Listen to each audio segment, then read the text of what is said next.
છોટાઉદેપુરમાં બ્રહ્મ સમાજ દ્વારા ભગવાન શ્રી પરશુરામની જન્મ જયંતિ શ્રદ્ધા અને હર્ષોલ્લાસ સાથે ઉજવવામાં આવી। છોટાઉદેપુર શહેરમાં બ્રહ્મ સમાજ છોટાઉદેપુર દ્વારા ભગવાન શ્રી પરશુરામની જન્મ જયંતિ નિમિત્તે ભવ્ય ઉજવણી કરવામાં આવી। વૈશાખ મહિનાની શુક્લ પક્ષની તૃતીયા તિથિને ભગવાન વિષ્ણુના છઠ્ઠા અવતાર ભગવાન પરશુરામના જન્મદિવસ તરીકે ઉજવવામાં આવે છે।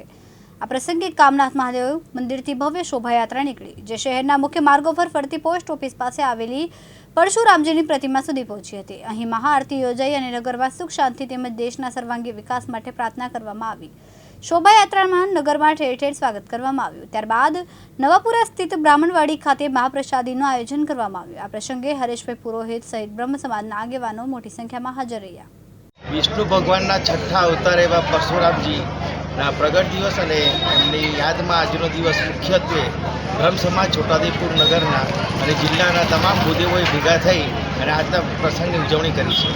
આજનો પ્રસંગ કે સનાતન ધર્મની સંસ્કૃતિ અંદર અન્યાયની સામે ન્યાય મેળવવાનો હતો, અધર્મની સામે ધર્મની લડાઈની જીત હતી।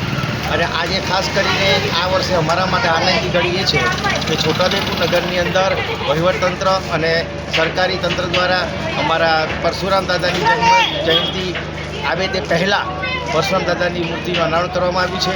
આજે નગરના તમામ ભૂદેવો આ યાત્રાની અંદર જોડાયા છે અને બ્રહ્મ સમાજ હંમેશા સૌનું ભલું ઈચ્છતો હોય છે। ત્યારે આજના આ યાત્રા દરમિયાન અમે નગરની સુખાકારી માટે સૌ બ્રહ્મ સમાજ પરશુરામ દાદાને પ્રાર્થના કરીએ છીએ કે નગરમાં સુખ શાંતિ અને પ્રગતિ વધે। 16-17થી અમે છોટાઉદેપુર જિલ્લામાં સમસ્ત બ્રહ્મ સમાજ તરફથી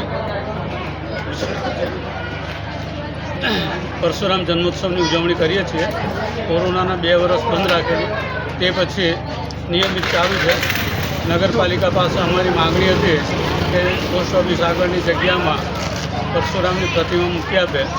એ માગણી અમારી મંજૂર કરી અને અઠવાડિયા પહેલાં જ પ્રતિમાની સ્થાપના કરીને અનાવરણ વિધિ કરી કાલે રાત્રે એની આજુબાજુ બોક્સ બનાવડાવ્યું અને આજે જન્મોત્સવ ઉજવીએ છીએ। સહિત સોમનાથ દિવ્યાંગ ન્યૂઝ છોટાઉદેપુર।